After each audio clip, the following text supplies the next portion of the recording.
नमस्कार दोस्तों, उम्मीद है आप लोग अच्छे से होंगे। अगर आप इस चैनल पर नए हैं तो कृपया इस चैनल को सब्सक्राइब कर दें, बेल आइकन नोटिफिकेशन पर क्लिक कर दें, वीडियो को लाइक एंड शेयर जरूर कर दें ताकि समय-समय पर आपके समक्ष और भी बेहतरीन वीडियोस बनाने का हमें मौका मिलता रहे। दोस्तों, माननीय दिल्ली उच्च न्यायालय दिल्ली हाई कोर्ट ने 7 फरवरी 2023 को एक इम्पोर्टेंट जजमेंट है वो प्रोनाउंस किया है और इस जजमेंट में एक क्वेश्चन ऑफ लॉ है वो डिस्कस किया गया है और इसमें petitioner versus CBI and others का केस है जिसमें नेशनल ह्यूमन राइट्स कमीशन को भी पार्टी बनाया गया है और इसमें इम्पोर्टेंट क्वेश्चन ऑफ लॉ ये डिस्कस किया गया था माननीय दिल्ली हाई कोर्ट ने कि जो वर्जिनिटी टेस्ट होता है वो कंडक्ट अगर फीमेल्स पे किया जाए पुलिस कस्टडी में हो और इन्वेस्टिगेशन के दौरान क्या ये वायलेशन होगा उनके फंडामेंटल राइट्स का under article 21 of the constitution of India के अंदर। तो यही चीज जो है, यही क्वेश्चन जो फ्लॉ है माननीय दिल्ली हाई कोर्ट ने अपनी जजमेंट में इसको डिस्कस किया है और इसमें ये एक 57 पेज की जजमेंट है जो कि writ petition number criminal 1729 of 2009 का है और जो कि ये रिजर्व हुई थी, जजमेंट रिजर्व हुई थी 14 दिसंबर 2022 को और प्रोनाउंस्ड हुई है 7 फरवरी 2023 को। और इस क्वेश्चन ऑफ लॉ को में साथ में यहाँ पर साथ में ये प्रेयर्स जो है वो पिटीशन में, रिट पिटीशन में ये प्रेयर्स मांगी गई थी पिटीशनर द्वारा और उसमें ये मांगा गया था कि वो एक डिक्लेरेशन दिया जाए कि कंडक्ट ऑफ वर्जिनिटी टेस्ट होता है जो पिटिशनर के ऊपर जो किया गया था बाय रिस्पोंडेंट सीबीआई द्वारा वो एक अनकॉन्स्टिट्यूशनल है against the tenants of the fundamental rights. और सेकंड क्वेश्चन ऑफ लॉ था कि जो पनिश किया जाए एरेंट ऑफिशियल्स को जो सीबीआई के और जो उन्होंने पिटिशनर को वर्जिनिटी टेस्ट के लिए मतलब करवाया था against her own free will, उनकी मतलब विल नहीं थी उनकी, for leaking of conduct and result of the test to the media. तो ये एक साथ में एक और अलग से प्रेयर मांगी गई थी और फिर डायरेक्ट किया जाए रेस्पोंडेंट्स को टू की एग्जाम्पलरी कॉम्पनसेशन दिया जाए जो कि मेंटल एगोनी, टॉर्चर, ह्यूमिलिएशन हुआ है पिटिशनर को और जो वर्जिनिटी टेस्ट के दौरान जो उनको जो है हरासमेंट हुई है। और ऑर्डर जो दिया गया है 6 और 8/5/2009 का जो फोर्थ रिस्पोंडेंट द्वारा दिया गया उसको क्वैश कर दिया जाए और अदर ऑर्डर्स जो दे जो कि ऑनरेबल कोर्ट जो है उचित समझे। तो ये एक 57 पेज की जजमेंट है, इसमें पूरा इंडेक्सिंग भी की गई है और maintainability of petition, preliminary objections जो रिस्पोंडेंट द्वारा दिए गए थे और फाइंडिंग्स कोर्ट की क्या थी और फिर constitutional validity of virginity test conducting upon female accused under investigation, ये पूरा डिस्कशन किया गया और बाद में कंक्लूजन्स एंड डायरेक्शंस दिए गए। तो इस जो यहाँ पर जो पिटिशनर है उनको कन्विक्शन हुआ है 302 जो 302 इंडियन पीनल कोड और related sections 302 Indian penal code के अंदर उनको कन्विक्शन हुआ। उनका जो अपील है वो पेंडिंग पड़ी हुई है। तो इस रिट पिटिशन में उस जो पहलुओं पर गौर नहीं किया गया है, सिर्फ जो फंडामेंटल राइट्स हैं जो ब्रीच हुए हैं उसके ऊपर ही जो है डिस्कशन दिया गया और ये फैक्चुअल बैकग्राउंड ये ऑलरेडी ये एक चार्जशीट है वो सीबीआई द्वारा फाइल की जा चुकी थी और उन्हें कन्विक्शन हो गया था। तो फिर इसमें जो है फैक्ट्स जो हैं वो बताए गए हैं इसमें और साथ में अब से इम्पोर्टेंट इशू था कि मेंटेनेबिलिटी ऑफ पिटीशन की, क्योंकि ऑलरेडी जो क्रिमिनल अपील है वो पेंडिंग पड़ी है वहाँ पर हाई कोर्ट में, तो यहाँ पर ये रिट पिटीशन क्या मेंटेनेबल है, तो इसके लिए रिस्पोंडेंट्स ने यहाँ पर ऑब्जेक्शन जो है वो रेज किए गए थे और ऑब्जेक्शन रेज करने के बाद जो पिटीशनर ने अपनी कंटेंशंस दी थी और माननीय कोर्ट ने जो है वो अलाउ कर दी इसमें कि रिट पिटीशन जो है वो मेंटेनेबल है। और जो फाइंडिंग्स थी कोर्ट की वो ये थी कि जो इंस्टेंट रिट पिटीशन जो फाइल की गई थी आर्टिकल 226 और 227 कॉन्स्टिट्यूशन ऑफ इंडिया के और आर्गुमेंट्स जो सुने गए मेंटेनेबिलिटी ऑफ पिटीशन क्या, तो फिर कोर्ट ने पाया कि जो कोर्ट की जुरिस्डिक्शन है कि वो एंटरटेन कर सकती है इस प्रेजेंट पिटीशन को, क्योंकि जो रिलीफ जो मांगी गई थी जो ऊपर डिस्कस की गई थी बी, सी एंड डी जो है वो अगेंस्ट द रिस्पोंडेंट्स है जो कि union of India, central bureau of investigation and national human right commission था, जिनका जो हेडक्वार्टर है वो माननीय दिल्ली हाईकोर्ट की जुरिस्डिक्शन के अंदर आता है। और फिर इसके लिए जो एक जजमेंट हुई थी election commission of India versus saga Venkata Subba Roy, तो यहाँ पर ऑनरेबल सुप्रीम कोर्ट ने रिवर्स कर दी थी डिसीजन ऑफ हाई कोर्ट और पाया था कि जो मद्रास हाई कोर्ट के पास पावर नहीं है कि वो रिट इशू करे against the election commission of India, क्योंकि जो कमीशन का जो हेड इलेक्शन कमीशन का जो ऑफिस है वो लोकेटेड है न्यू दिल्ली में, तो इसलिए हाई कोर्ट ऑफ मद्रास की कोई रिस्ट्रिक्शन नहीं बनती है। तो ये सारे जजमेंट्स पर रिलाई करने के बाद कोर्ट ने पाया कि ये पिटीशन जो है वो मेंटेनेबल है। और फिर बाद में जो फाइनल जो एनालिसिस और जो करने के बाद कंक्लूजन्स पे आते हैं हम इसकी जो रिट पिटीशन डाली गई थी, तो फाइनल आउटकम क्या आया इस सारी डिस्कशंस करने के बाद, तो वो हम इस जजमेंट के कुछ लास्ट के जो कुछ पॉइंट्स हैं उसमें चलते हैं। यहाँ पे कंक्लूजन्स एंड डायरेक्शंस हैं जो डिस्कशंस होने के बाद माननीय दिल्ली हाई कोर्ट ने अपनी डायरेक्शंस दी और डिस्कशन के बाद पिटीशन को डिस्पोज किया। ये ऑब्जर्वेशन और डायरेक्शंस दी कि जो वर्जिनिटी टेस्ट है वो फीमेल डिटेनी का अगर वो इन्वेस्टिगेशन में है और या फिर कस्टडी में है, चाहे वो जुडिशियल कस्टडी हो चाहे पुलिस कस्टडी हो, वो उसे डिक्लेयर किया जाता है अनकॉन्स्टिट्यूशनल, क्योंकि ये वायलेट भी करता है article 21 of the constitution of India और जिसमें इंक्लूड है राइट टू द डिग्निटी। इसलिए जो पहली जो प्रेयर थी वो माननीय दिल्ली हाईकोर्ट ने अलाउ कर दी। अब प्रेयर बी थी जो कि जिसमें बताया गया था कि जो एक्शन लेने के लिए बात की गई थी सेंट्रल ब्यूरो ऑफ इन्वेस्टिगेशन के अगेंस्ट में, तो यहाँ पे कोर्ट ने कहा कि ये डिस्प्यूट नहीं है कि ईयर 2008 में जब ये टेस्ट कंडक्ट किया गया था पिटिशनर पे, तब कोई गाइडलाइंस माननीय सुप्रीम कोर्ट की नहीं आई थी और कोई डिक्लेयर भी नहीं किया गया था कि ये सारे टेस्ट जो है अनकॉन्स्टिट्यूशनल है और या फिर वायलेशन है fundamental rights of the female even were the victims of the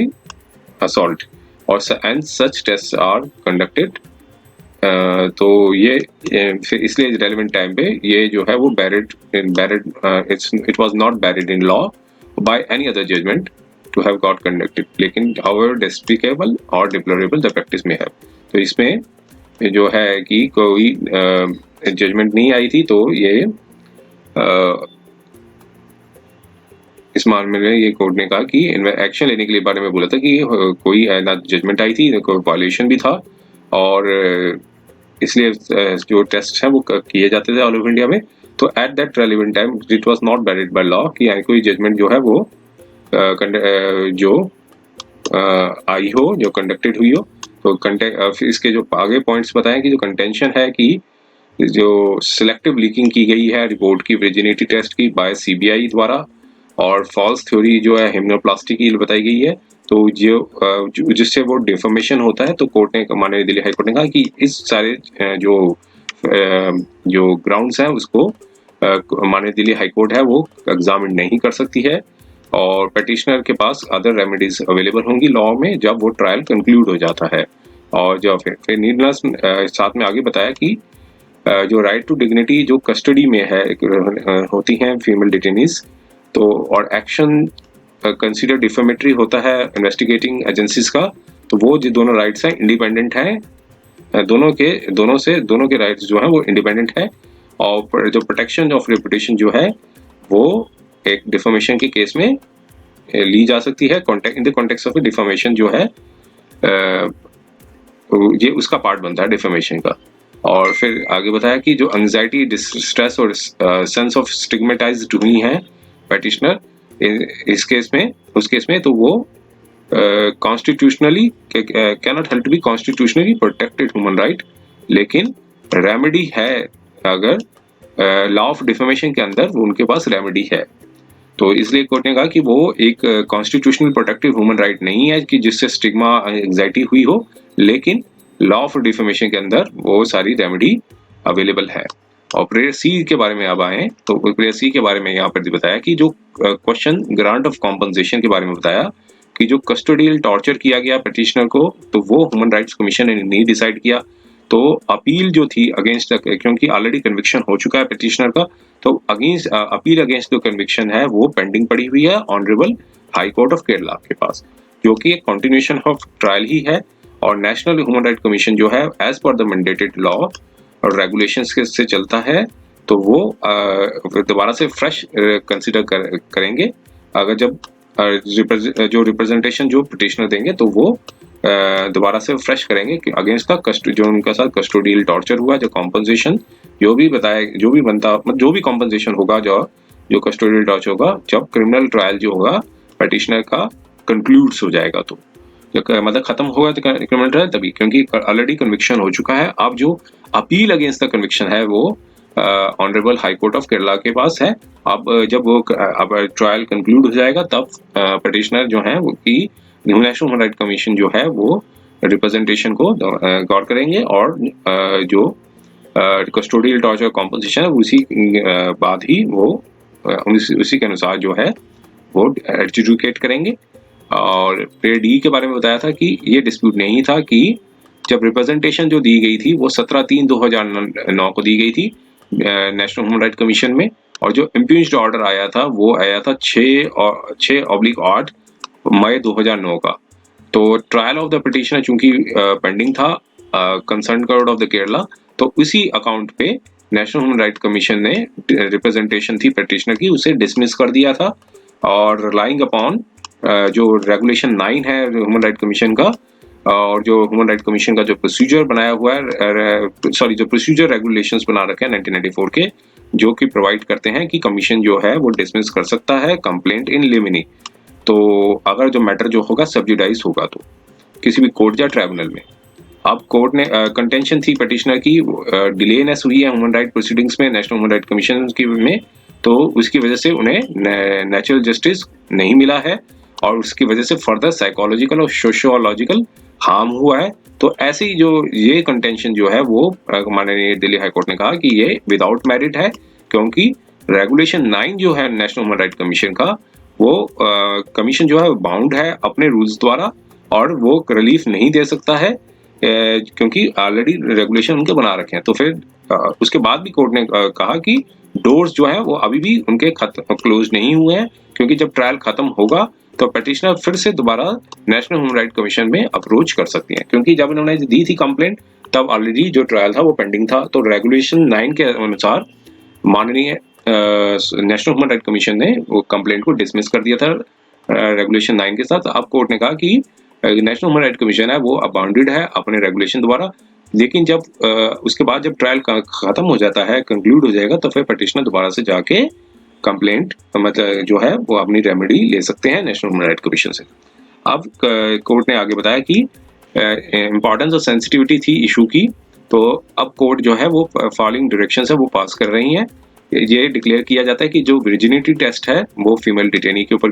जो फीमेल डिटेनी के ऊपर कंडक्ट किया जाता है, वो अक्यूज्ड हो या अंडर इन्वेस्टिगेशन में हो या कस्टडी में हो, चाहे जुडिशियल और पुलिस की कस्टडी में, वो उसे अनकॉन्स्टिट्यूशनल करार कर दिया गया है, क्योंकि ये आर्टिकल 21 ऑफ द कॉन्स्टिट्यूशनल जो कि राइट टू डिग्निटी को जो कि राइट टू डिग्निटी को भी कवर करता है। ये वायलेशन है आर्टिकल 21 का, जो कि राइट टू डिग्निटी को भी कवर करता है। और नेशनल इंफॉर्मेशन जो है अनकॉन्स्टिट्यूशनलिटी की जो वर्जिनिटी टेस्ट की वो सर्कुलेट की जाती है to all investigating agencies stakeholders, जो through secretary union ministry of the home affairs, secretary union ministry of health and the family welfare, means दोनों मिनिस्ट्रीज को यहाँ पे जहाँ पर सेक्रेटरीज के पास भेज दी गई। और साथ में सेक्रेटरी दिल्ली डिपार्टमेंट जो है वो गवर्नमेंट ऑफ जो दिल्ली सरकार का है उसके पास भी रेफर कर दिया है, मतलब यहाँ पे फॉरवर्ड कर दिया। और फिर बाद में बताया कि जो दिल्ली जुडिशियल अकेडमी है वो भी उनको भी डायरेक्शन दी जाती है कि इसे कैरिकुलम में डालें और वर्कशॉप्स में जो कि कंडक्ट की जाती है इन्वेस्टिगेटिंग ऑफिसर्स, प्रोसिक्यूटर्स और अदर स्टेक होल्डर्स द्वारा उनके लिए की जाती है। तो information regarding this issue similarly Delhi police academy और फॉर द ट्रेनिंग ये भी इंक्लूड करें अपनी नेसेसरी इंफॉर्मेशन इस इशू पे रिगार्डिंग द ट्रेनिंग कैरिकुलम। और कमिश्नर ऑफ पुलिस को भी डायरेक्शन दी जाती है कि इन्वेस्टिगेटिंग ऑफिसर्स को इन्फॉर्म करें और सेंसिटाइज करें इस रिगार्ड में। तो अब लास्ट में ये क्लैरिफाई किया कि जो कोर्स ऑफ इन्वेस्टिगेटिव आर्गुमेंट्स थे इस कोर्ट के